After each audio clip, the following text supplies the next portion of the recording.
இலங்கையின் பொருளாதாரத்துல பல பங்களிப்பு செய்யக்கூடிய பல விஷயங்கள் இருந்தாங்களோட இலங்கையின் உயிர்நாடி அப்படின்னு சொல்லி அழைக்கப்படக்கூடியது மகாபலி கங்கை அப்படின்றது நம்ம எல்லாருக்குமே தெரியும். இப்படிப்பட்ட மகாபலி கங்கை பற்றிய சுவாரஸ்யமான சில உண்மைகளை இந்த வீடியோல பார்ப்போம். 335 கிலோமீட்டர் நீளம் கொண்ட இதுதான் இலங்கையின் மிக நீளமான நதியாக காணப்படுகிறது. இந்த மகாபலி அப்படின்னு சொல்லப்படக்கூடிய சொல்லுக்கும் தமிழாக்கம் என்ன அப்படின்னு சொல்லிச்சுன்னா பெரிய மணல் ஆறு அப்படின்னு சொல்லி பொருள் கொடுக்குது. இதனுடைய கரையோரங்கள்ல அதிகளவான மணல் காணப்படுகின்றதுனால இப்படியானது ஒரு பெயர் வந்தது அப்படின்னு சொல்லி வரலாற்று குறிப்பிடப்படுகிறது. மத்திய மலைநாட்டின் ஹெடன் பீடபூமியில் இருந்து, அதாவது ஸ்ரீபாத மலைக்கு அருகாமையிலிருந்து அந்த பயணத்தை தொடங்குகிற இந்த நதி கெண்டி மற்றும் புலனறுவை போன்ற முக்கியமான நகரங்கள் வழியாக பாய்ந்து இறுதியாக திருகோணமலை கடலோடு கலக்குது. இங்கிட்ட விவசாயத்துக்கும் மின்சார உற்பத்திக்கும் இந்த நதிதான் முதுகெலும்பாக இருக்குது.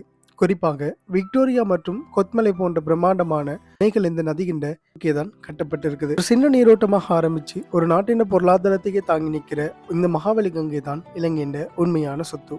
இலங்கையின் 335 கிலோமீட்டர் நீளத்தினை கொண்ட மகாபலி கங்கை பத்தின உங்களோட கருத்துக்கள் என்ன அப்படின்னு சொல்றத மறக்காம கமெண்ட்ல சொல்லுங்க.